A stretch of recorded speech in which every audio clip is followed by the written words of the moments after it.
Baiklah, Assalamualaikum warahmatullahi wabarakatuh. Waalaikumsalam.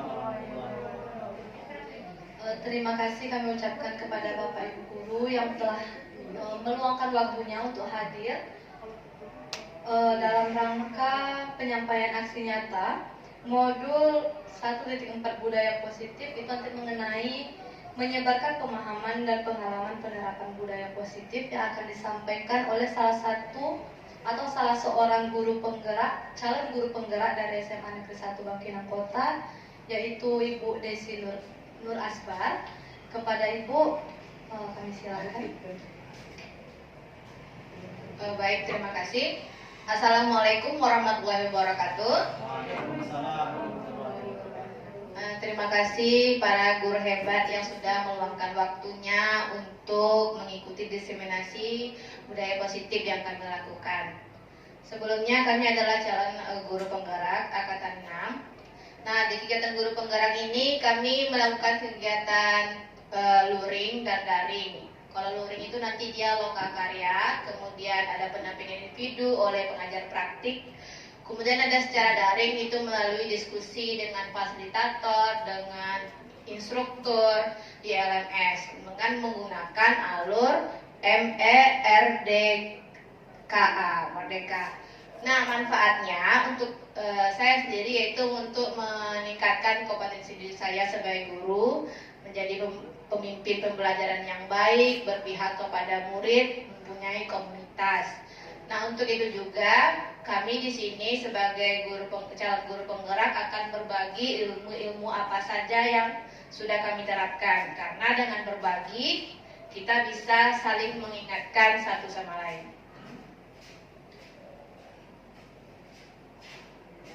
Nah, sebelumnya karena ini hari udah siang tentu kita lelah. Jadi mari kita melakukan ice breaking sebentar.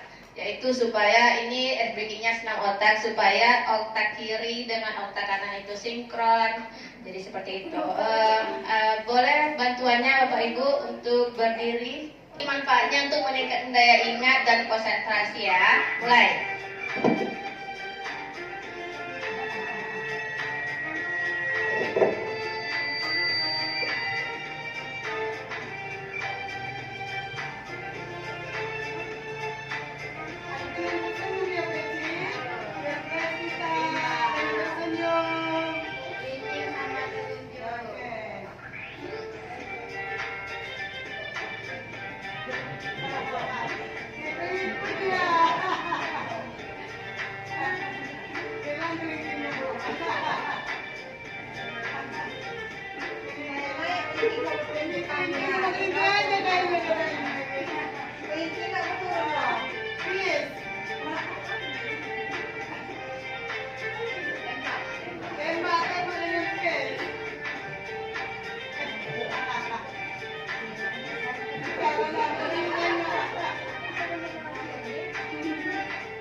Ini aku ingat. Iya, bawa IP aja lah.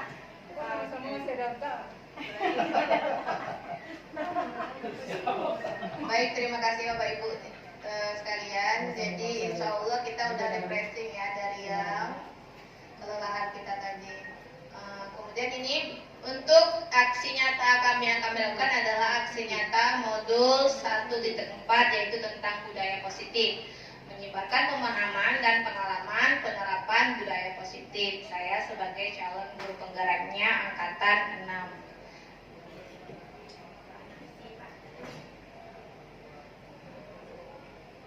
Nah, tujuan dari kegiatan ini yaitu untuk memahami konsep budaya positif. Di dalamnya terdapat konsep perubahan, paradigma stimulus respon, teori kontrol, teori motivasi perilaku, motivasi internal, eksternal, dan keyakinan kelas. Kemudian ada hukuman dan penghargaan. Kemudian ada 5 kebutuhan dasar manusia, kemudian 5 posisi kontrol guru, dan segitiga restitusi. Nah, yang kedua yaitu menerapkan strategi disiplin positif untuk memberikan kemerdekaan belajarnya bagi murid, untuk menciptakan lingkungan sekolah yang aman dan berpihak kepada murid. Nah, kami mohon kerjasamanya untuk mengikuti pelatihan dengan rasa bahagia, rasa ingin tahu, dalam kegiatan saling menghargai satu sama lain.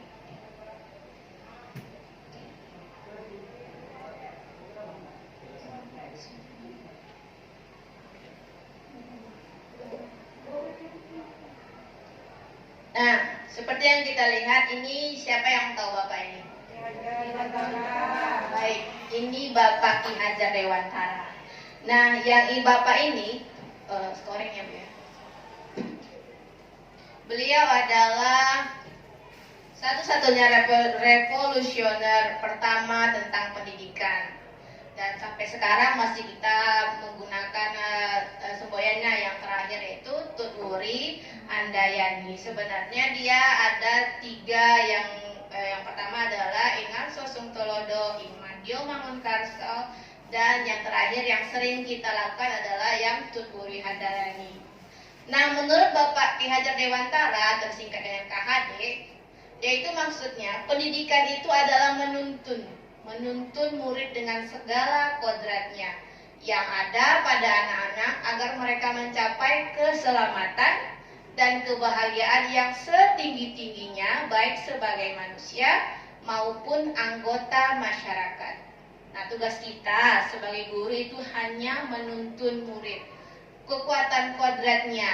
Kalau kodrat bagi murid ini ada 2 macam. Yang pertama itu kodrat alam. Kodrat alam itu yang bawaannya dari lahir tuh bakat dia seperti apa. Kemudian ada kodrat zaman. Ini kodrat ada bagi 2. Kodrat zaman itu perkembangan zaman. Tidak mungkin pada saya ketika saya SD dulu kita menggunakan IT yang sekarang karena kita belum tahu. Kalau anak-anak sekarang kita berhentikan mereka pakai IT, nanti mereka jadi bingung. Jadi perkembangan zaman itu diikutilah selalu. Kemudian ini yang sering saya lakukan sebelum saya belajar di guru penggerak, mungkin sebagai guru juga pernah melakukan. Murid menurut saya itu harus mencapai kompetensi sesuai acuan kurikulum. Jadi pokoknya kalau saya ngajar, guru itu harus ngajar sampai kompetensi ya udah. Dapat anak ya udah terserah. Kemudian guru adalah sumber belajar utama yang berfungsi memberikan pengetahuan dan penilaian yang sama bagi setiap muridnya. Tidak ada membedakan bahwa kodratnya apa, dia orangnya sosialnya seperti apa, tidak seperti itu. Kemudian pembentukan karakter dan budi pekerti. Pembentukan karakter dan budi pekerti ini, kalau budi pekerti itu tentu bawaannya dari rumah. Bagaimana budi pekerti itu dilakukan di rumah, kemudian dibawa ke sekolah. Harusnya kita harmoniskan mereka. Kemudian penerapan dengan hukuman. Banyak saya juga seperti itu menerapkan peraturan itu, seperti anak terlambat langsung kena hukum. Nggak bikin PR, kasih lagi soal 20 lagi. Pokoknya harus bikin kayak itu. Jadi mereka itu melakukan penerapan hukumannya dengan peraturan. Kemudian yang guru percaya, guru harus dipahami oleh murid, bukan kebalikannya. Jadi disinilah kita harus sama-sama merubah paradigma kita. Karena kalau saya sendiri yang bekerja di sekolah kita yang besar ini, itu dampaknya akan terasa. Jadi dengan kegiatan ini mudah-mudahan kita bisa berubah untuk demi pendidikan di Indonesia, khususnya di SMA 1 Bangkinang Kota. Oke, lanjut. Nah, kita tahu sebagai orang Islam batu, setiap anak itu dilahirkan di atas fitrahnya masing-masing. Murid terlahir dengan bakat minatnya sesuai dengan kodratnya masing-masing. Baik itu dalam segi sains dan logika, baik itu artistik dan seni, tergantung. Karena kalau bakat itu tidak kita kembangkan, kita asah, itu akan hilang dengan sendirinya. Nah, tugas sesuai dengan tujuan pendidikan Ki Hajar Dewantara tadi, pendidik itu hanya menuntun. Seperti kita itu adalah guru itu seorang petani. Kalau kita menanam dari benih jagung, ini jagung ya, tidak akan berubah menjadi pohon mangga. Karena kita tanam itu adalah jagung. Jadi kita sebagai guru itu hanya menuntun bagaimana benih jagung ini akan tumbuh besar dan menghasilkan buah dengan sesuai. Nah, kita hanya merawatnya. Kalau ada gulma kita bersihkan. Kalau pertumbuhannya nggak baik, kita kasih pupuk dan segala macamnya. Karena nggak kita bisa berharap seperti itu. Kemudian lanjut. Nah, untuk menjaga karakter dan budi pekerti, guru itu harus membuatnya berjalan sangat harmonis. Apa yang dilakukan di sekolah, di rumah itu harus sinkron satu sama lainnya. Nah, guru berperan sebagai pamong dan penuntun. Seperti yang kata tadi, cuma among hanya melihat saja perkembangan. Kemudian kalau ada yang salah, kita arahkan, akan kembali ke dalam kodratnya masing-masing. Kemudian, nah ini ada satu lagi yang paling di sekarang kurikulum Merdeka, yaitu slogannya itu menghamba kepada murid dalam menerapkan Merdeka Belajar. Seperti yang kita tahu, kita dalam Merdeka Belajar itu ada profil Pancasilanya. Yang pertama itu berkebinekaan global, bergotong royong, kreatif, bernalar kritis, mandiri, dan yang paling penting ini yang pertama, beriman, berakhlak mulia kepada Tuhan Yang Maha Esa. Nah, untuk di situ kami membawa Bapak Ibu-ibu untuk mengikuti kegiatan ini. Kita harus merubah paradigma kita sebagai guru. Sebenarnya kita ini guru yang butuh murid atau murid yang butuh guru. Dan selama ini menurut kita murid yang butuh kita. Tapi sebenarnya adalah kita yang butuh akan murid itu. Kalau nggak ada murid, kita nggak akan jadi guru. Tapi kalau murid pasti ada guru. Kalau mau pintar dia bisa belajar dari Google, dari segala macamnya. Jadi kita sebenarnya yang butuh murid. Nah, dalam paradigma perubahan ini, dalam membangun budaya positif, sekolah dapat menyediakan lingkungan positif yang aman dan nyaman agar siswa mampu bertindak, menciptakan merdeka, mandiri, dan bertanggung jawab. Jadi menurut para ahli psikologi, Dr. William Glasser dalam control theory menganalisa bahwa kita sebenarnya ada miskonsepsi tentang kontrol. Ada 5 yang dikategorikan. Semua yang kita lakukan itu hanya ilusi, hanya bayangan-bayangan semu yang kita lakukan. Seperti yang pertama, ilusi bahwa guru mengontrol siswa. Sebenarnya kalau kita mengontrol siswa itu, kalau siswa mau kita kontrol berarti dia sedang meletakkan posisinya mau dikontrol orang, mau dikontrol oleh gurunya. Seperti itu. Misalnya, kamu kerjakan latihan ini halaman sekian, dapat nggak dapat dia harus mengerjakan karena dia menerima kita supaya menerima dirinya supaya dikontrol oleh gurunya. Kemudian yang kedua, ilusi bahwa semua penguatan positif itu efektif dan bermanfaat. Dan yang ilusi bahwa kritik membuat orang merasa bersalah dapat menguatkan karakter. Nanti kita akan jelaskan bagaimana orang berbuat salah dapat menguatkan karakter. Kemudian ilusi bahwa orang dewasa memiliki hak untuk memaksa. Jadi kita sebagai orang yang paling dewasa di sekolah ini, harusnya kita tidak berhak untuk membuat mereka terpaksa. Karena yang masuk ke sekolah ini kan mereka. Kita nggak berhak memaksa mereka harus membuat ini menjadi seperti ini dan menjadi seperti itu.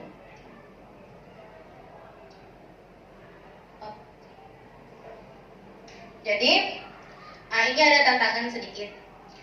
Coba kepalkan tangan Bapak Ibu seluruhnya. Dan bayangkan dalam kepala itu adalah sesuatu yang paling berharga untuk kita. Apa pula itu, mau bentuknya duit, hubungan, atau harta benda kita, pokoknya yang paling berharga dalam hidup kita. Kalau kita buka itu tuh jadi dampaknya jadi negatif untuk kita. Jadi ini kan berpasang-pasangan nih ya, ibu bapak tugasnya sebagai yang A, ibu sebagai yang B. Selanjutnya seperti itu ya, mohonnya kerjasamanya. Jadi tugas yang A ini dia mengepalkan tangan. Tugas yang B, dia bagaimana caranya supaya si A ini bisa membuka kepala tangannya. Terserah dia lah. Boleh cara intimidasi, boleh cara menggoda, menggelitik, atau bahkan memberikan politik uang agar mereka bersedia membuka kepala tangan. Dan kemudian apa yang terjadi? Coba Ibu lakukan. Bapak A, Ibu B, gimana caranya kita supaya buka tangannya itu, gimana caranya? Karena yang dalam kepala kita itu adalah sesuatu yang berharga.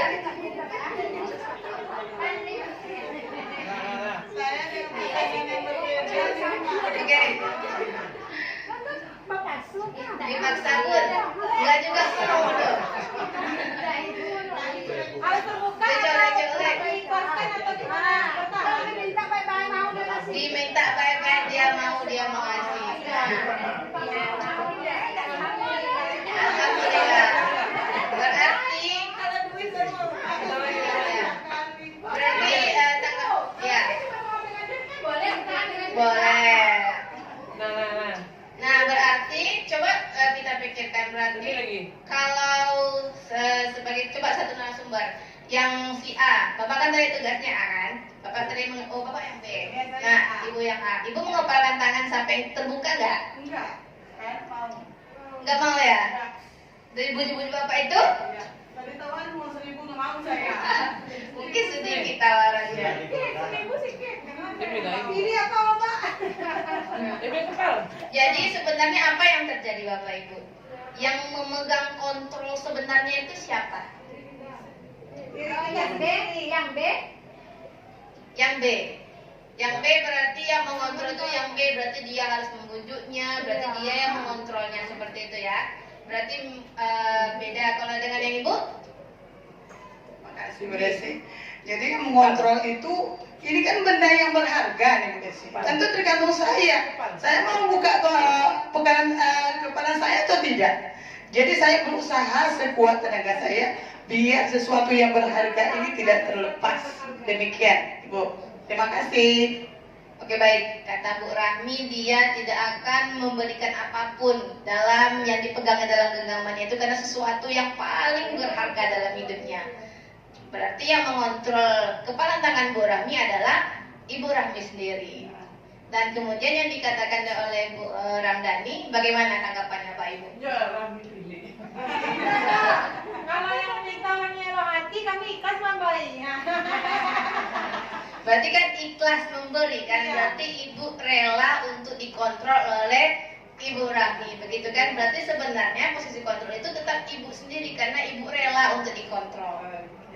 Seperti itu. Karena kalau yang lain kan tugas B yang dilakukan itu kan dia hanya membujuk gimana saya supaya terbuka. Tapi karena kita rela dikontrol, makanya kita buka kepalanya. Kalau nggak rela, ya udah memang itu punya kita. Itu berarti kontrol itu didapat oleh diri kita sendiri. Walaupun kita rela untuk kita misalnya orangnya yang ya udahlah gak apa-apa, ya udahlah kita ngalah aja. Sebenarnya kita lagi memberikan kita tuh rela untuk dikontrol oleh orang, seperti itu.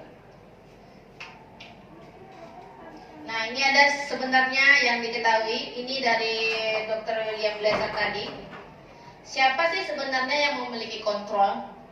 Nah, stimulus respon tentang dunia realita, kebutuhan kita tuh sebenarnya sama, kata orang dunia. Harusnya kebutuhan itu berbeda. Tentu kebutuhan saya, kami yang berempat, satu istri, satu suami, dua anak, beda kebutuhannya dengan yang satu istri, satu anak, kemudian anaknya satu anak, berarti bertiga orang. Tentu kebutuhannya berbeda-beda, seperti itu. Kemudian semua orang melihat hal yang sama. Tapi tentu saja teori kontrol dunia itu adalah setiap orang pasti memiliki gambaran yang berbeda. Contoh, kita megang ini, harusnya itu kita melihat, semua orang melihat hal yang sama. Ada orang yang melihat ini seperti bentuknya yang berbeda, karena dia bakat dan minatnya itu berbeda. Jadi kalau dia kadang melihat ini adalah sebuah dompet, kalau apa? Benda hitam. Jadi memiliki gambaran yang berbeda di setiap apapun yang dilihatnya. Jadi seperti itu ya Bapak Ibu. Kemudian orang lain bisa mengontrol saya. Hanya Anda yang bisa mengontrol diri Anda sendiri. Kemudian model yang berpikir menang kalah. Teori kontrolnya adalah model berpikir itu menang-menang. Tidak ada orang yang kalah dan tidak ada orang yang menang. Semuanya adalah orang yang menang. Nah, apakah makna disiplin itu? Menurut Ki Hajar Dewantara, maknanya adalah menciptakan siswa yang merdeka. Syarat utamanya adalah mempunyai disiplin yang kuat. Nah, disiplin diri ini adalah berdasar dari internalnya, dari dalam diri diri kita sendiri. Jika kita tidak mempunyai motivasi internal, maka kita butuhkan adalah motivasi eksternal. Kita rela untuk dikontrol oleh orang lain. Kemudian ini, disiplin itu berasal dari bahasa Latin, yaitu disiplina, yang berarti belajar. Jadi sebenarnya disiplin itu menurut para ahli adalah belajar. Disiplin juga berkonotasi dengan disiplin diri siswa. Disiplin diri dapat membuat seorang menggali semua potensi dirinya untuk mencapai suatu tujuan, sesuatu yang dihargai dan bermakna. Nah, ini ada nilai nilai kebajikan universal. Nilai kebajikan universal ini adalah tujuan yang mulia untuk setiap individu. Seperti ini masih teori. Dr. William Glasser dengan teori kontrolnya pada buku halaman tahun 1984. Kemudian ada yang mengaitkan nilai-nilai kebajikan yang diyakini seseorang, maka motivasi intrinsiknya akan terbangun. Nah, nilai kebajikan ini ada banyak sebenarnya. Tapi kalau kita memakai kurikulum merdeka, nilai kebajikan kita itu apa?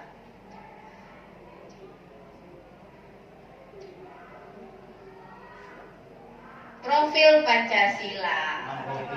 Mandiri, gotong royong, bergerakan global, berakhlak mulia, seperti itu. Jadi itulah nilai kebajikan universal yang ada di kita. Nah, kita masuk ke teori motivasi, hukuman dan penghargaan dan restitusi. Sebelum itu, sepertinya udah loyo semua ya. Mari kita melakukan ice breaking sebentar. Suka. Karena pada tepuk tangan, kita pakai tepuk tangan aja ya. Kalau ini tes konsentrasi, kalau saya bilang pagi, tepuk 1 kali. Kalau bilang siang, tepuk 2 kali. Kalau sore, tepuk 3 kali. Kalau malam, tepuk berapa? Kalau 4 kali, kalau di tetangga Bu, banyak-banyak tepuknya kena marah kita. Berarti kalau malam nggak sampai setengah aja. Nah, coba ya. Nah, tepuk pagi, siang, sore, sore, pagi. Udah konsentrasi Bapak Ibu semuanya. Oke, terima kasih seluruhnya. Nah, untuk teori motivasi, motivasi perilaku manusia itu ada yang dari eksternal dan ada dari internal. Eksternal itu dari luar dan dari dalam. Pertama, untuk menghindari ketidaknyamanan. Nah, seperti ini seperti motivasi eksternal. Apa yang terjadi jika saya tidak melakukannya? Coba kita ingat-ingat lagi, sebenarnya motivasi kita itu berada di posisi 1K, 2K, atau 3K. Kalau saya dulu sering nomor 1. Nah, kenapa? Untuk menghindari ketidaknyamanan hukuman. Kenapa buru-buru datang ke sekolah ceklok? Nanti kena maklumat, bahaya tuh. Kemudian ini untuk mendapatkan imbalan dari orang lain atau intuisinya. Tetap aja nggak ada dari eksternal, pasti dari orang dulu. Kita mau dilihat orang seperti apa. Dan apa yang akan saya lakukan jika saya melakukannya. Dan yang ketiga, untuk menghargai diri sendiri. Nah, haruslah motivasi perilaku kita sebagai manusia itu adalah untuk diri kita sendiri, menghargai diri kita sendiri. Jika saya menjadi orang seperti itu, apa yang akan saya lakukan? Jadi itulah dia motivasi internal dengan tujuan disiplin positif. Nah, tujuan disiplin positif adalah untuk menanamkan motivasi kepada semua siswa kita agar mereka menjadi orang yang mereka inginkan, menghargai diri sendiri dengan nilai-nilai yang mereka percaya, sehingga mereka tidak terpengaruh dengan adanya hukuman, baik itu hadiah atau penghargaan. Nah, menurut Ki Hajar Dewantara mengatakan, sebenarnya sih apa itu merdeka? Menurut Ki Hajar Dewantara adalah merdeka itu artinya tidak hanya terlepas dari perintah. Berarti merdekanya itu menurut Ki Hajar Dewantara itu nggak mau dia diperintah, tetapi cakap untuk memerintah diri sendiri. Disiplin yang memerintah diri sendirinya. Dia mau jadi orang sukses, berarti dia harus memerintah dirinya untuk bekerja keras supaya mewujudkan mimpinya tersebut. Nah, ada yang namanya dihukum oleh penghargaan. Nah, selama ini yang kita tahu penghargaan, oh iya, udah mantap kali itu. Tapi sebenarnya kata-kata dari para ahli, dihukum ini juga termasuk, penghargaan itu juga termasuk oleh hukuman. Sama halnya dengan hukuman, ternyata penghargaan juga seperti menghukum seseorang. Pertama, akan memberi jangka pendek dan akan mempengaruhi jangka panjangnya. Misal, anak yang selalu kita beri aplaus, anak yang selalu kita, kalau dia maju ke depan nanti kita beri hadiah, seperti anak SD kan. Kalau mau maju ke depan nanti ibu kasih hadiah, seperti itu. Nanti kalau dia nggak mau maju, kita kasih hadiah. Habis itu nanti dia mau maju hanya ingin mendapatkan imbalan yang kita kasih, itu penghargaan kita yang kita kasih. Jadi itu hanya seperti bukan motivasi dari dirinya sendiri internal, tapi merupakan dari eksternal, dari gurunya. Gurunya yang ingin supaya anaknya maju ke depan dan mendapat penghargaan. Kemudian katanya penghargaan itu tidak efektif karena penghargaan diperoleh jika melakukan hal-hal yang disyaratkan, seperti contohnya. Kemudian penghargaan merusak hubungan. Bagi yang percaya bahwa mereka tidak akan mendapat kesempatan untuk penghargaan, maka mereka akan berhenti mencoba. Kadang ada siswa yang pintar, dia maju terus, dapat hadiah dari gurunya, maju terus, sehingga siswanya yang lain, dia ingin mencoba, ya udahlah, paling nanti dia juga disuruh ibu dia dapat penghargaan, nanti kita nih apalah. Jadi tidak ada dampaknya, akan merusak hubungan dia dalam itu. Kemudian akan penghargaan itu sama dengan menghukum. Halnya sama karena keduanya berusaha mengendalikan perilaku seseorang. Nah, kita tahu tadi teori kontrol tadi, perilaku yang mengontrol diri kita sendiri adalah diri kita sendiri, bukan orang lain. Nah, bentuk program kebajikan atau apresiasi. Perlu diingat bahwa hal-hal yang untuk memberikan pengakuan apresiasi, yang pertama diberikan pengakuan secara khusus, kemudian memberi pengakuan secara pribadi, memberi pengakuan secara kepada semua murid secara bergantian, memberi pengakuan secara konsisten, fokus pada proses. Yang terakhir inilah yang paling penting dalam pendidikan kita, fokus terhadap proses. Siswa itu harus dapat dulu yang kita ajarkan, bukan yang kita akan nilaikan. Seperti itu. Nah, mari kita supaya kita lebih paham apa sih sebenarnya beda hukuman atau konsekuensi sebelum kita masuk ke teorinya. Coba, nomor 1, mencatat 100 kali di dalam buku dengan kalimat saya tidak akan terlambat lagi karena anak itu terlambat ke sekolah. Nah, kira-kira ini apakah hukuman atau konsekuensi? Hukuman. Hukuman. Hukuman. Apa alasannya kenapa ini hukuman? Anak tuh merasa tertekan sekali.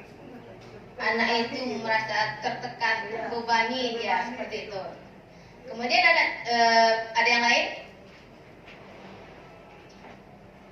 Oh, nggak ada pendapat lainnya.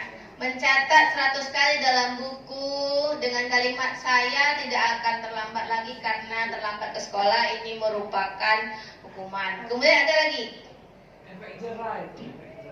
Iya Bu, efek jerah. Kemudian lari mengelilingi lapangan basket 2 kali karena terlambat hadir di sekolah. Kira-kira ini hukuman atau konsekuensi?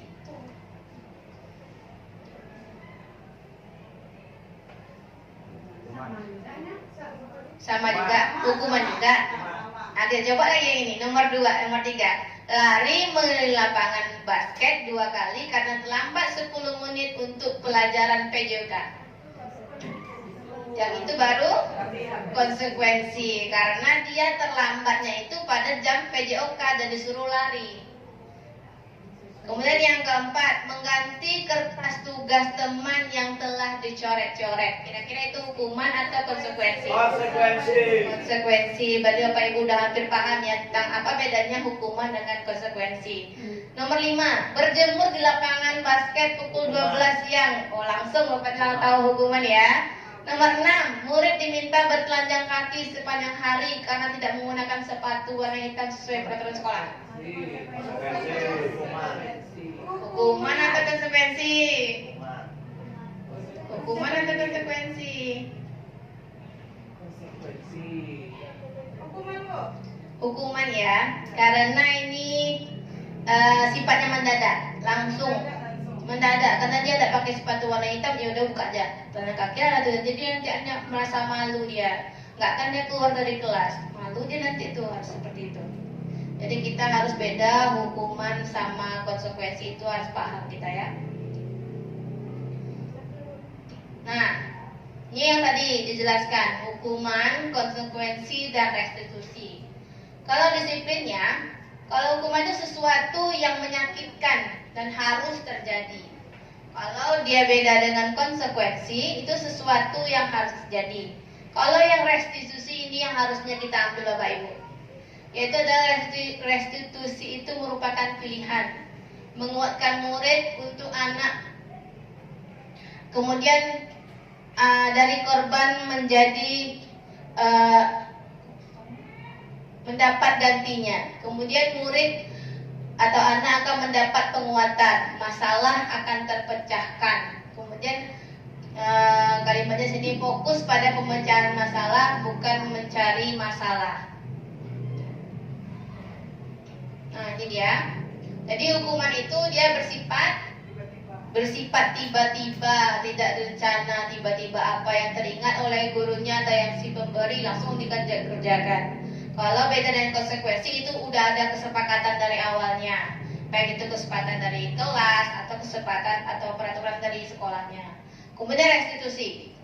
merupakan proses menciptakan posisi bagi siswa untuk memperbaiki kesalahan mereka.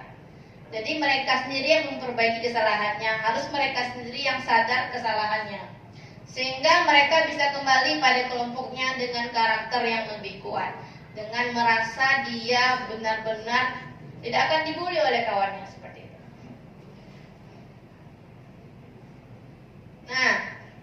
Nah ini yang kita sebutkan tadi, keyakinan kelas. Kalau tadi saya sebutkan kesepakatan kelas, dan sekarang adalah keyakinan kelas. Bedanya keyakinan kelas dengan kesepakatan kelas ini loh. Mengapa kita memiliki peraturan baru menggunakan helm bila mengendarai kendaraan roda 2? Ada pertanyaan lagi, mengapa kita memiliki peraturan 3M? Menggunakan masker, mencuci tangan, dan menjaga jarak 1,5 meter. Kemudian mengapa kita memiliki peraturan harus datang tepat waktu pada saat mengikuti pelatihan? Coba siapa yang bisa jawab?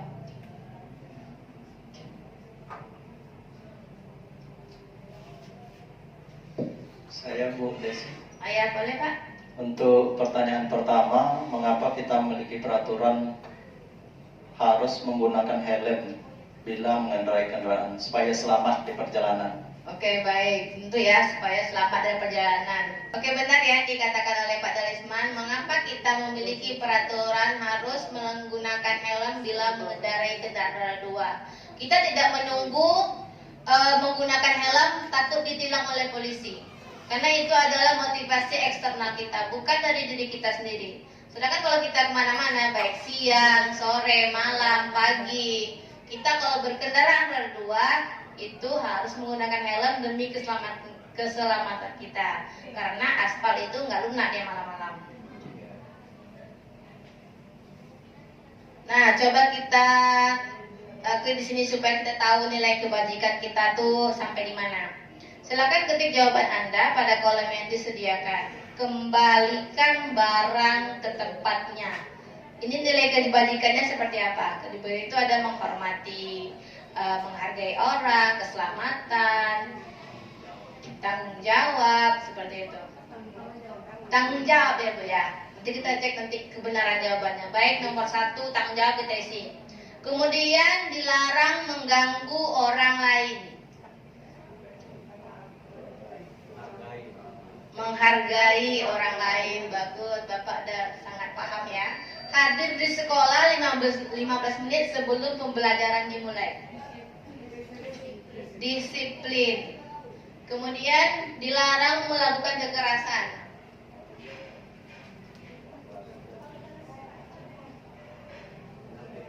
Menghargai orang lain. Jadi kalau kita kekerasan itu kita tidak menghargai orang, berarti kan? Dilarang menggunakan narkoba. Menghargai diri sendiri, berarti itu untuk keamanan kesehatan. Kemudian bergantian dan menunggu giliran. Disiplin lagi. Kemudian gunakan masker. Keamanan diri. Kemudian berjalan di kelas dan koridor.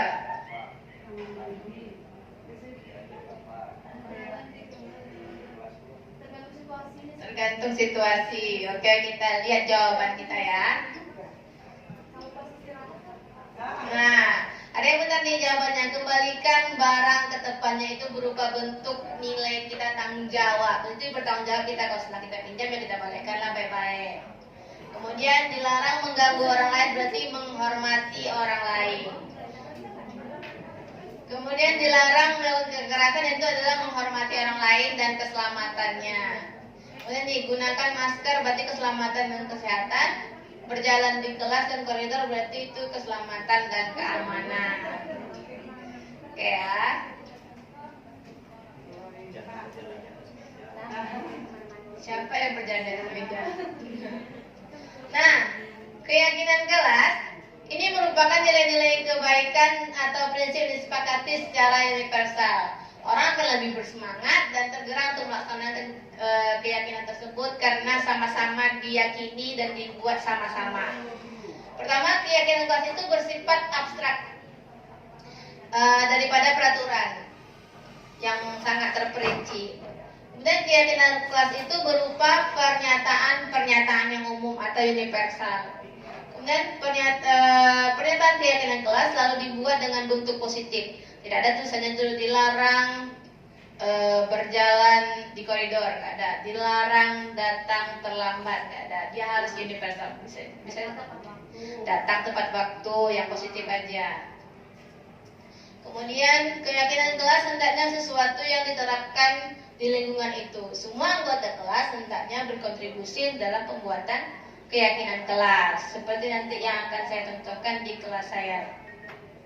Semua anggota kelas bersedia meninjau kembali keyakinan kelas dari waktu ke waktu. Nah, ini ada sedikit praktik pembuatan keyakinan kelas di kelas kami. Oke, ini adalah kami membuatnya dengan berpendapat, membagikan kepada siswa itu sticky note.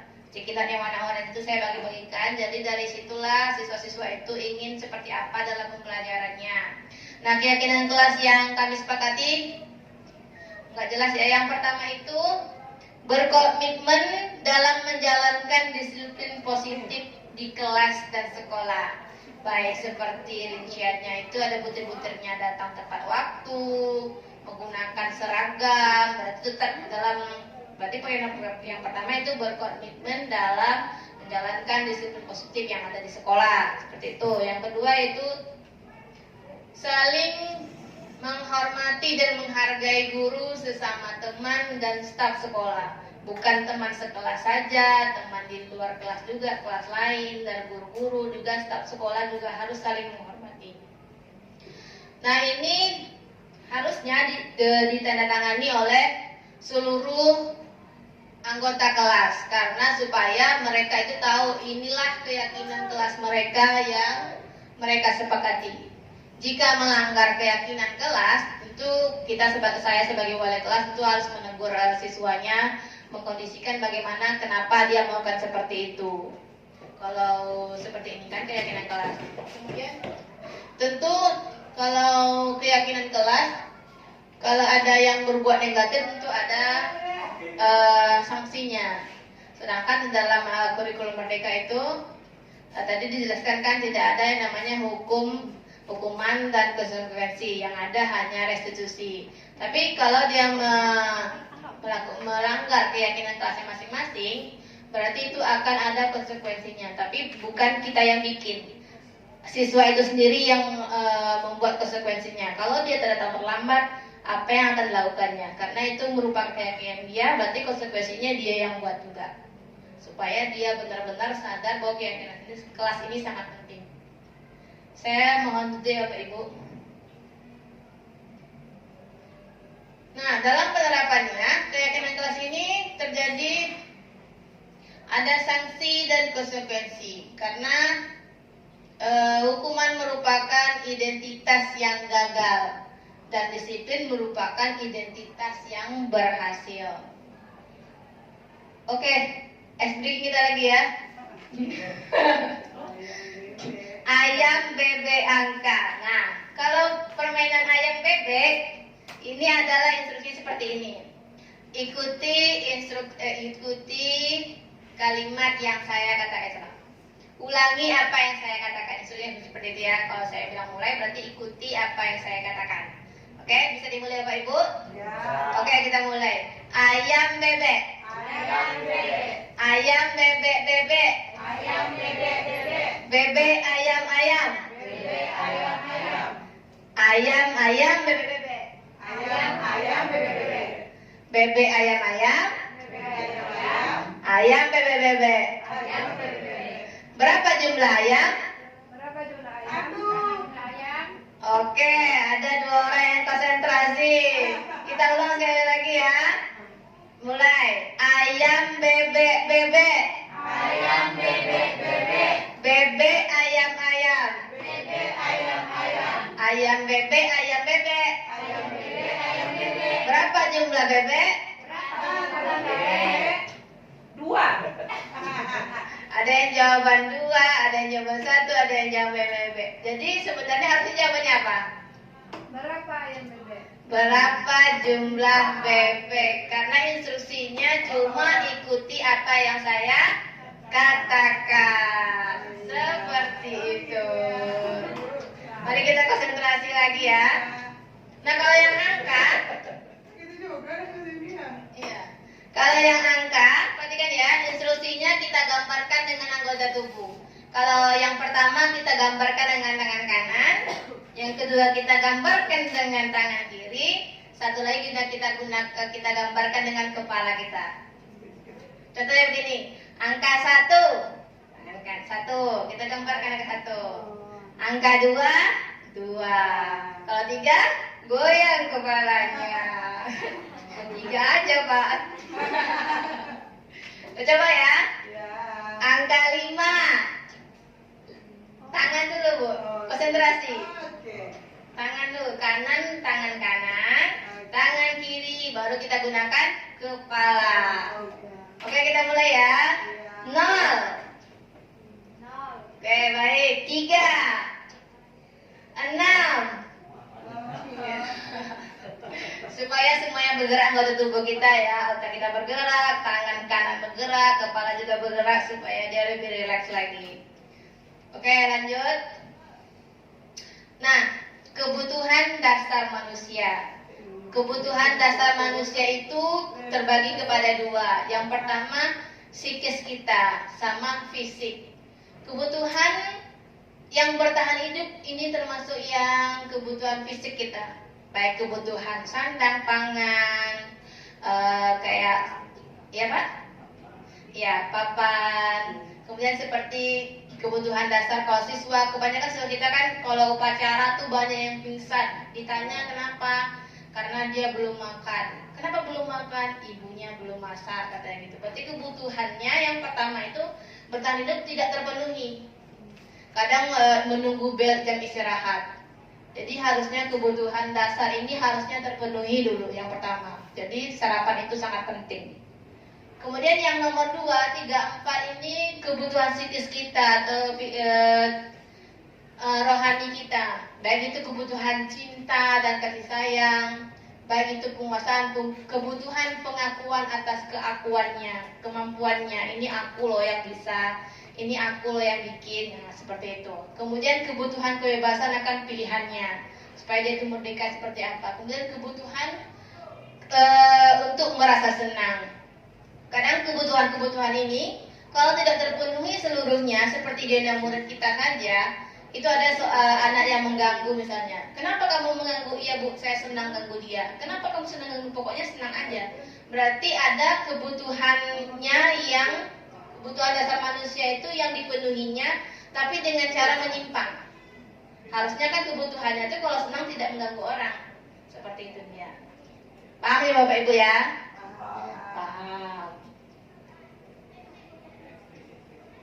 Oke, ini nomor 2 terakhir, ini adalah tentang posisi kontrol kita sebagai guru. Nah, menurut para ahli, Dian Gosen, yang mengatakan bahwa guru perlu meninjau kembali penerapan disiplin di dalam ruang-ruang kelasnya selama ini. Apakah telah efektif, apakah telah berpusat, atau telah memerdekakan atau memandirikan murid. Bagaimana dan mengapa? Nah, ada 5 posisi kontrol. Yang pertama itu penghukum. Penghukum, kemudian pembuat merasa bersalah, sebagai posisinya itu teman, atau dia sebagai pemantau, atau dia sebagai manajer. Nah, coba kita lihat dulu. Ini ada video. Oh, belum video lagi. Nah, ada kasus di bawah ini. Coba jawab pertanyaan yang tersedia ini ya. Tisa dan Hana dipanggil masuk ke ruang Ibu Dewi, Kepala Sekolah SMA Makmur. Ibu Dewi baru saja mendapatkan pengaduan dari Ibunda Tisa bahwa Hana menggunakan kata-kata kasar dan merendahkan Tisa di sosial media. Kemudian ada 2 kasus. Yang pertama, Anto jarang sekali hadir di pembelajaran jarak jauh. Pada saat hadir pun, Anto seringkali menggunakan kata-kata kasar di kolom chat, mengejek teman-temannya. Hal ini sangat mengganggu dan beberapa orang tua murid mengikuti pembelajaran daring mengeluh tentang perilaku Anton di pembelajaran jarak jauh. Nah, jika Bapak Ibu di posisi sebagai kepala sekolah, penerapan disiplin apakah yang akan kita lakukan untuk kasus Hana dan kasus Anto, kemudian mengapa? Ada yang bisa?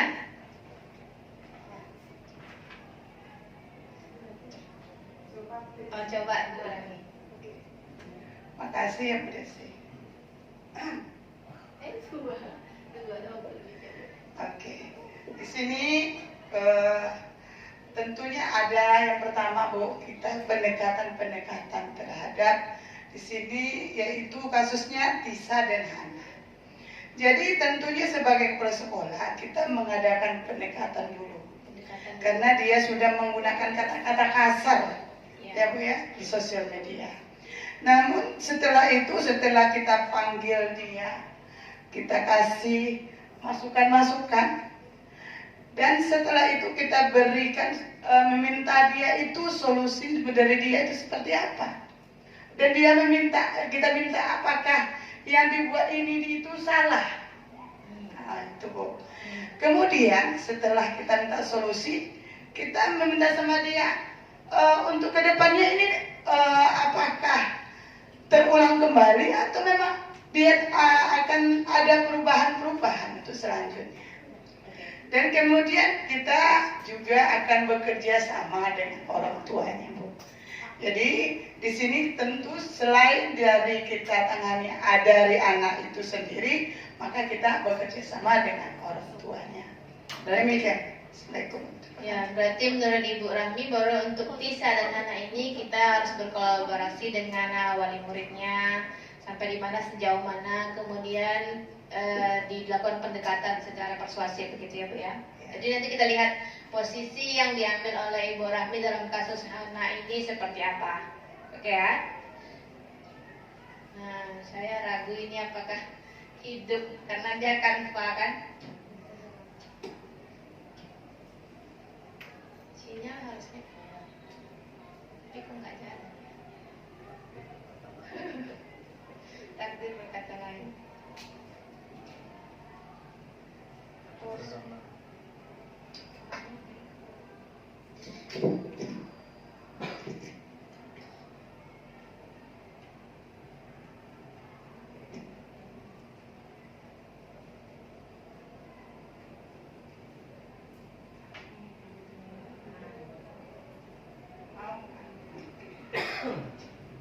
Oke, ini 5 polisi kontrol yang pelatihnya Ibu Tia.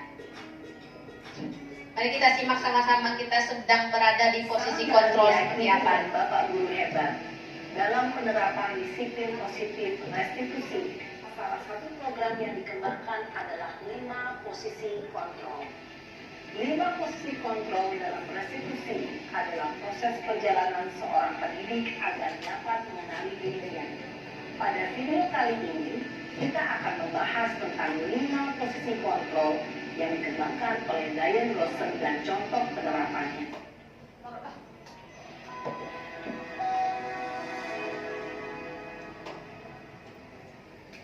5 posisi kontrol itu adalah 1. Posisi penghukum. 2. Posisi pembuat merasa bersalah. 3. Posisi teman. 4. Posisi pemantau atau monitor. Dan 5. Posisi manajer. Untuk lebih memahami kelima posisi tersebut, mari kita saksikan kasus Naren yang terlambat hadir 20 menit di sekolah dan melihat bagaimana kelima posisi kontrol dalam menghadapi masalah tersebut.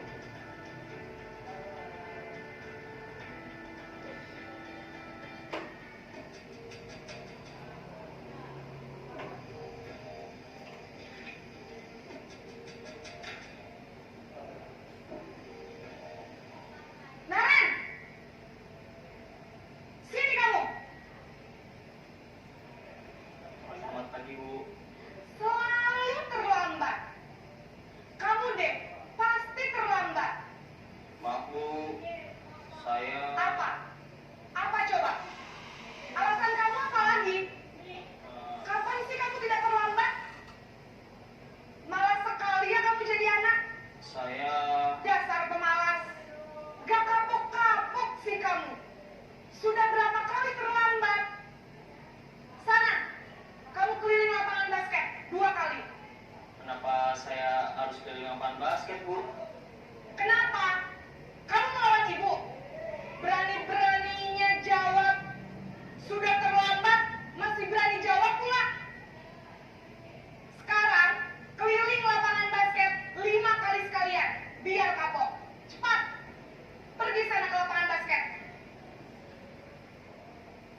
Posisi penghukum biasanya berbicara dengan nada tinggi, menghardik, menunjuk-nunjuk, menyakiti, dan menyindir.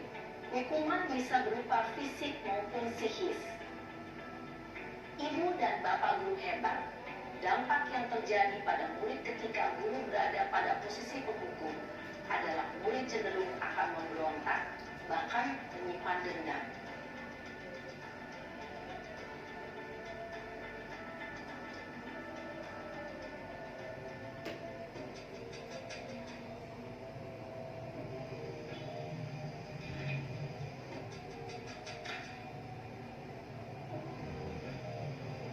Naren,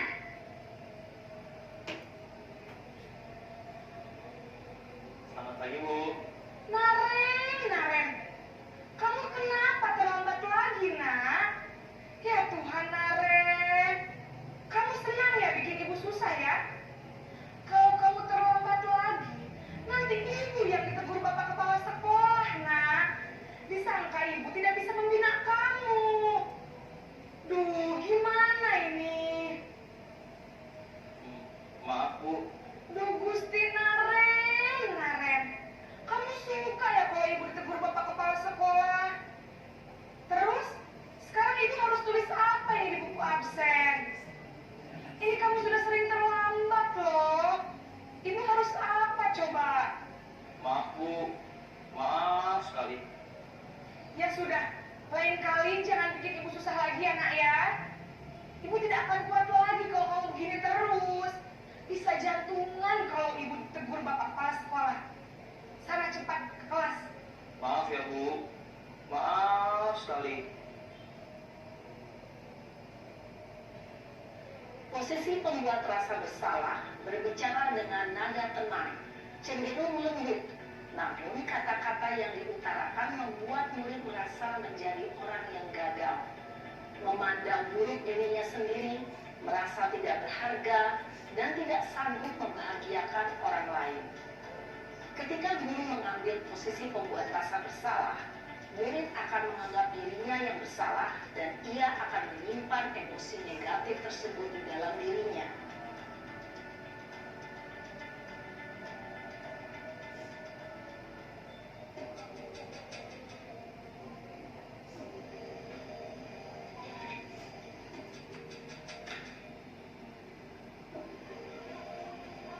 Naren,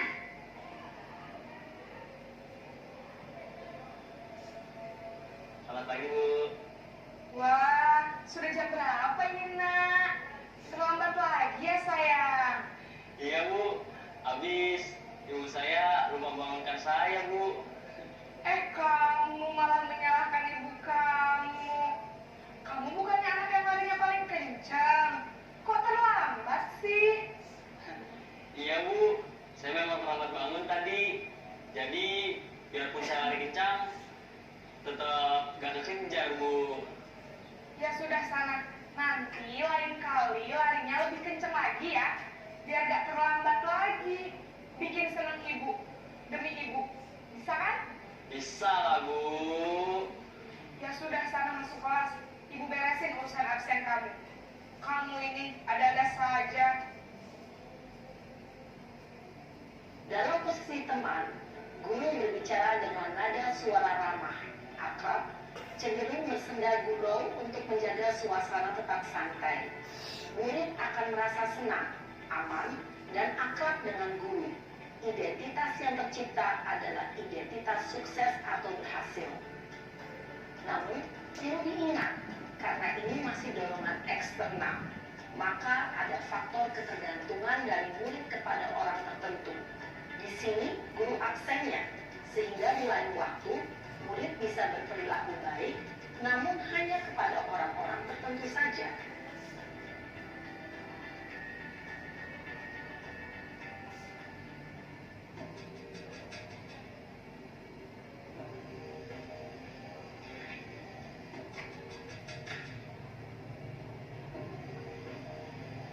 Naren!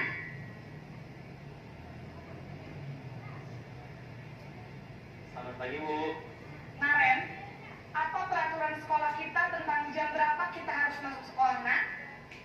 Kita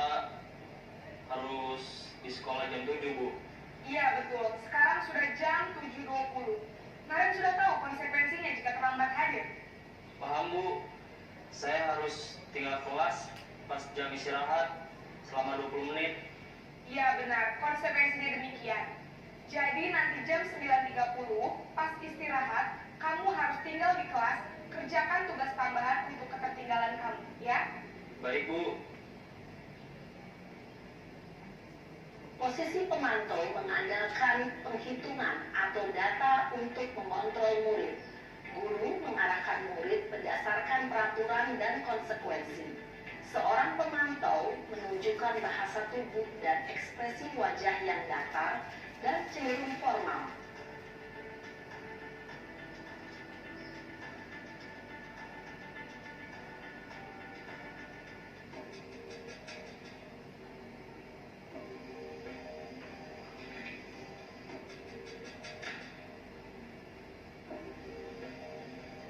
Naren!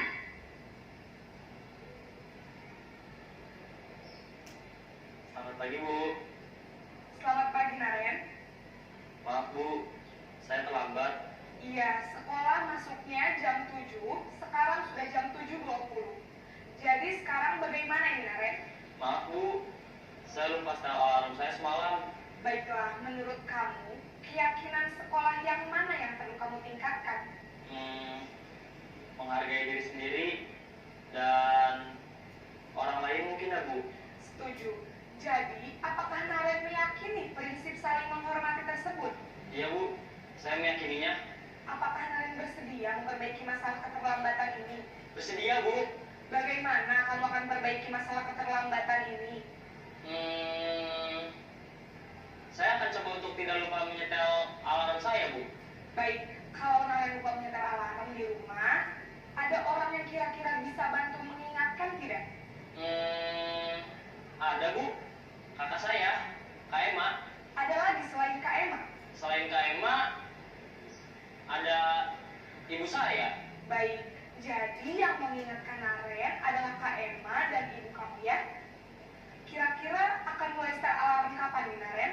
Setelah pulang sekolah, akan segera saya lakukan. Baik, jadi Naren akan setel alarm untuk bangun besok pagi dan akan diingatkan oleh kakak dan ibunda Naren ya. Ada lagi yang mungkin perlu dilakukan, Naren, agar tidak terlambat bangun lagi? Tidak ada Bu. Baik, Naren, terima kasih untuk kerjasama kamu. Sekarang kamu perlu kembali ke kelas untuk belajar. Baik Bu, terima kasih. Posisi manajer adalah posisi kontrol yang disarankan untuk membimbing murid memiliki sikap disiplin yang positif, yaitu murid yang mandiri, bertanggung jawab, dan dapat memecahkan masalah. Tujuan dari posisi ini adalah agar murid dapat berefleksi atas tindakannya. Guru akan dengan tulus memberikan pertanyaan-pertanyaan bermakna, sehingga membuat murid dapat belajar dari kesalahannya dan mencari sebuah solusi untuk menyelesaikannya. Ibu dan Bapak guru hebat, setelah mengamati adegan kelima posisi kontrol tadi, kira-kira posisi mana yang paling ideal? Posisi mana yang dapat menunjang motivasi intrinsik murid? Ya, tentu posisi manajer. Posisi ini memang posisi ideal yang ingin dituju setiap pendidik. Pada posisi inilah, guru dapat menerapkan disiplin positif yang berpihak pada murid, yang memerdekakan murid. Perjalanan seorang pendidik tentunya tidak mudah untuk sampai pada posisi seorang manajer. Namun, tujuan kita pasti, yaitu menciptakan murid-murid yang mandiri, merdeka, dan bertanggung jawab. Semoga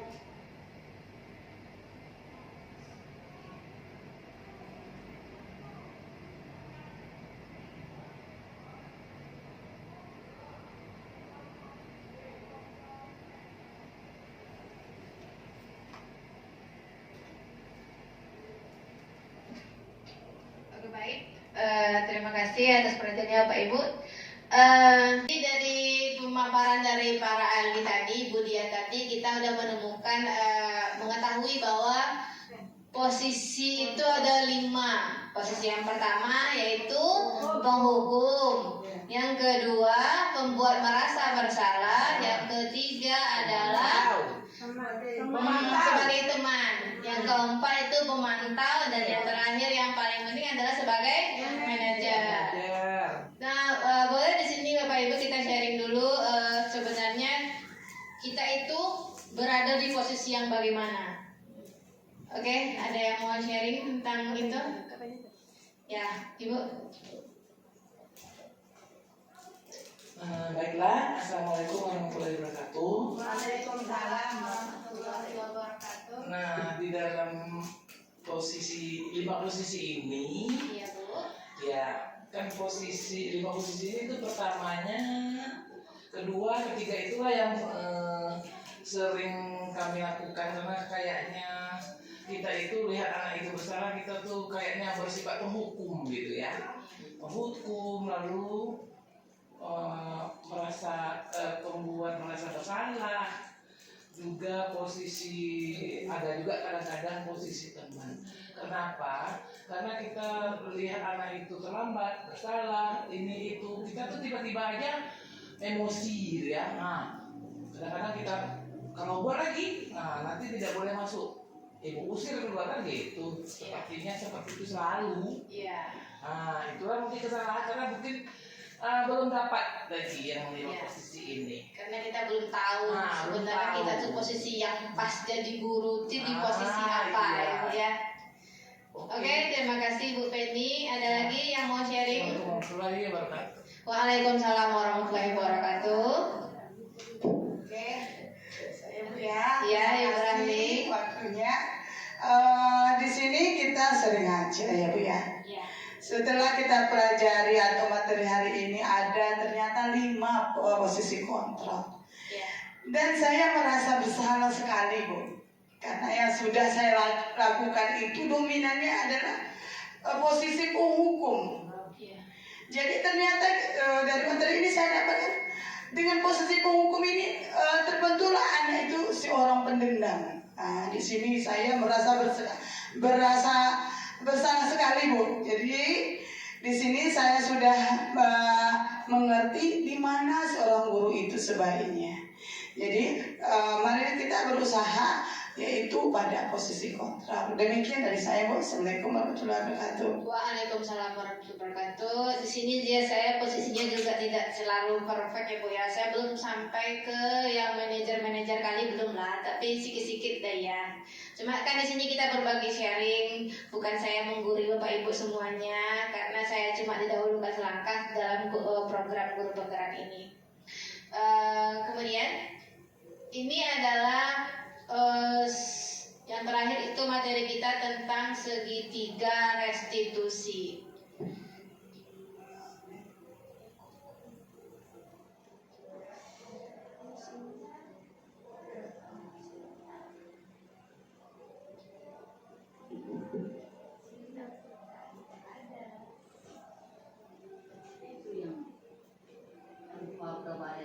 Ini yang gratis tapi yang pro.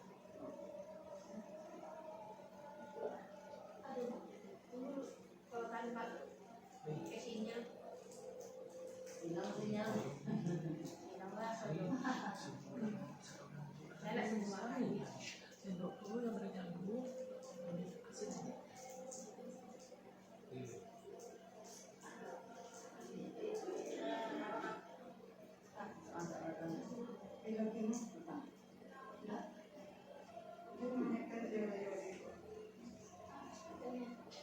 Oke, masuk kita ke sesi materi terakhir dalam modul 1.4 budaya positif ini, yaitu pertama segitiga restitusi.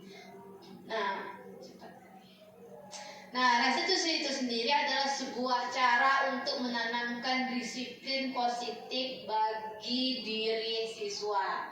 Menurut Gosen, restitusi itu adalah menciptakan posisi bagi siswa untuk memperbaiki kesalahan mereka, bukan mencari kesalahannya.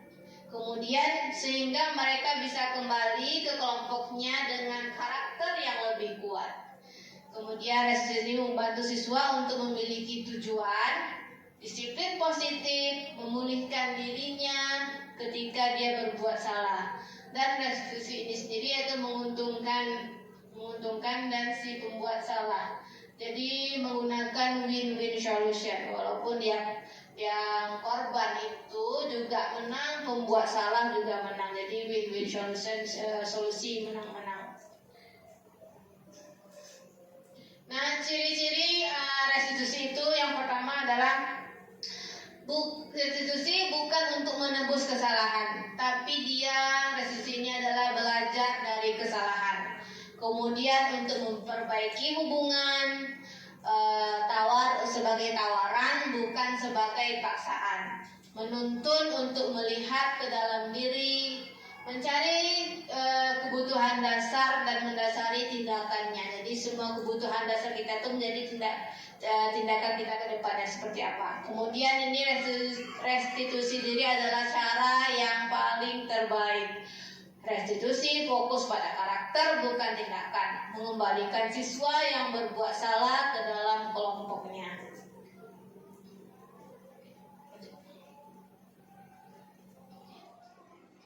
Nah, segitiga restitusi yang pertama yaitu sisi menstabilkan identitas. Identitas ini bisa kita konfirmasi kesalahan apakah yang dibuat oleh anak itu, kita konfirmasi ulang tanpa kita harus tahu cerita dari orang lain, dari pihak lain. Harus dari pihak siswa itu sendiri yang kita restitusi. Agar kita bisa mengubah identitas anak itu dari anak yang gagal karena melakukan kesalahan, kemudian menjadi anak yang lebih sukses ke depannya. Untuk yang kedua adalah sisi validasi tindakan yang salah. Tentu dalam kita sebagai manusia ini tidak luput dari perbuatan salah. Jadi dengan validasi tindakan yang salah ini disadarkan bahwa kalau kita restitusi itu, siswa itu benar-benar dia sadar bahwa yang dilakukan itu adalah salah. Kemudian yang menanyakan keyakinan. Setelah langkah 1 dan 2 di atas, maka anak telah siap dihubungkan dengan nilai-nilai yang dia percaya, nilai-nilai yang diyakininya seperti yang diterapkan di dalam keyakinan kelasnya masing-masing. Dan segitiga restitusi ini sebenarnya kita udah melakukannya, cuma nama-namanya aja yang kita nggak tahu kan.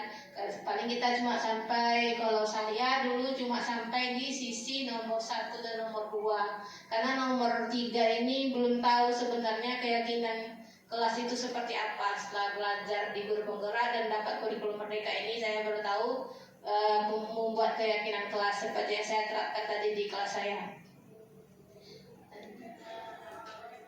Nah, ini adalah berupa praktik segitiga restitusi yang saya lakukan kepada siswa di salah satu kelas 10. Siswa ini dia menggunakan sendal ketika di dalam pembelajaran.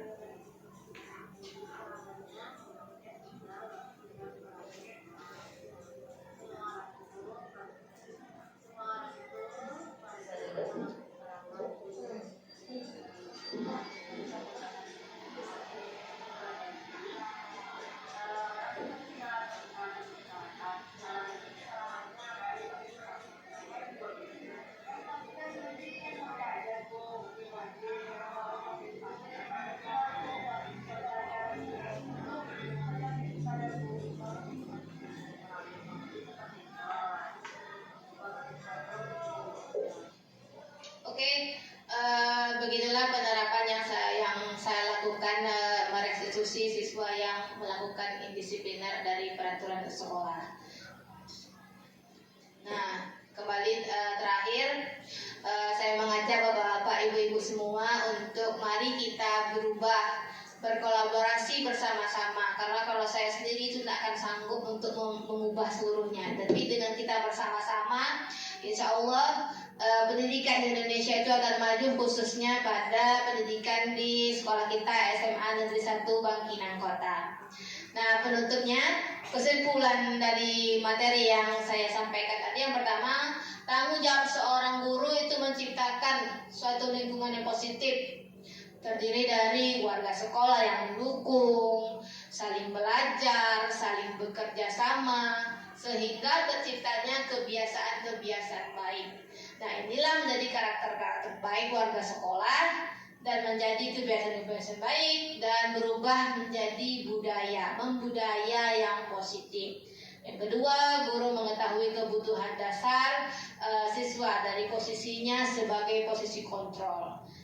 Yang ketiga, menciptakan kondisi yang kondusif, aman, nyaman, dan menyenangkan, menghilangkan stigma pada kata hukuman. Terakhir, kolaborasi antara seluruh warga sekolah menciptakan budaya positif yang sungguh dibuktikan. Harapan kami semoga kita sama-sama setelah dapat materi yang saya berikan ini, kita sama-sama benar-benar yakini bahwa kitalah sebagai guru yang membutuhkan murid, bukan sebaliknya. Terakhir, itu yang dapat saya sampaikan. Assalamualaikum warahmatullahi wabarakatuh. Kami kembalikan kepada moderator. Oke, banyak sekali informasi baru yang sudah kita dapatkan ya dari pemateri kita yang luar biasa ini. Baiklah ibu-ibu, sekian materi kita pada hari ini. Terima kasih karena ibu-ibu semua sudah meluangkan waktu untuk kegiatan ini. Kami selaku moderator, jika ada kesalahan dalam pengucapan kata, kami mohon maaf. Assalamualaikum warahmatullahi wabarakatuh. Assalamualaikum warahmatullahi wabarakatuh. Perkenalkan, nama saya Devi Haryanti Umbara SPD. Saya bertugas di SMA N1 Bangkinang Kota. Saya mengajar bidang studi biologi. Dalam hal ini saya akan memberikan testimoni terkait dengan presentasi atau diseminasi budaya positif yang disampaikan oleh Ibu Desi Nur Asbar SPD, di mana hal-hal yang saya dapatkan dari pemaparan yang disampaikan oleh beliau adalah bagaimana menanamkan rasa tanggung jawab dan memudayakan kebiasaan-kebiasaan positif kepada warga sekolah, terutama bagi siswa. Di sini merubah paradigma saya bagaimana peran kita sebagai guru, sehingga tanpa harus menghukum, siswa itu menyadari bahwa segala sesuatu itu perubahan harus ada datang dari dirinya sendiri. Kemandirian itu datang dari dirinya sendiri. Dalam hal ini diharapkan siswa tersebut ketika melakukan kesalahan, kita sebagai guru berlaku sebagai manajer, membantu dia menemukan solusi-solusi untuk keluar dari permasalahannya, bukan hanya memberikan hukuman yang selama ini yang sering kita lakukan dalam memberikan pendidikan kepada siswa. Harapan saya dengan adanya CGP ini kedepannya bersama-sama kita berkomitmen bekerja sama untuk bisa menyelaraskan tujuan pendidikan yang sebenarnya, yaitu mencapai kemerdekaan belajar yang menyenangkan, yang membahagiakan bagi diri kita sendiri, bagi siswa dan warga sekolah lainnya. Harapan saya bagi Ibu Desi Nur Asbar, semoga apa yang ia lakukan bisa berimbas bagi saya pribadi ataupun bagi warga sekolah, sehingga sekolah bisa menanamkan karakter yang baik ya dalam budaya positif yang diharapkan ini. Bersama-sama saling berkolaborasi ya, membangun kebiasaan baik. Itu saja. Tetap semangat Ibu Desi, sukses selalu. Sudah dengan billahi taufik wa hidayah. Assalamualaikum warahmatullahi wabarakatuh.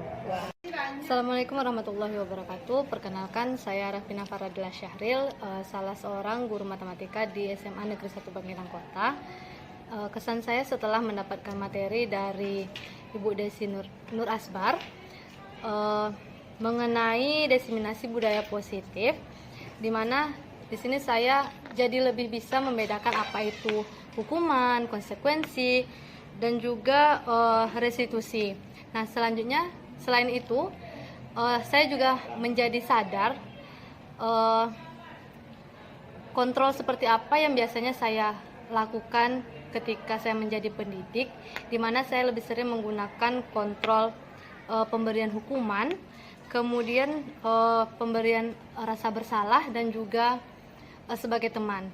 Nah, yang paling sering saya lakukan selama ini yaitu pemberian hukuman dan juga sebagai teman. Dan di mana setelah mendapatkan materi ini, saya menyadari bahwa ternyata apa yang saya lakukan selama ini itu salah, sehingga setelah mendapatkan materi dari Ibu Desi Nur Asbar ini memberikan dampak yang positif kepada saya. Untuk kedepannya berarti saya harus lebih memahami dan juga berusaha menjadi atau memilih kontrol seperti apa yang harus saya terapkan sebagai pendidik. Nah, selanjutnya masukan dari saya untuk Ibu untuk selanjutnya agar terus semangat dan juga terus berusaha menjadi tutor yang terbaik dalam usahanya sebagai guru penggerak dan dapat memberikan materi-materi lainnya kepada guru-guru lainnya. Baiklah, sekian dari saya. Assalamualaikum warahmatullahi wabarakatuh.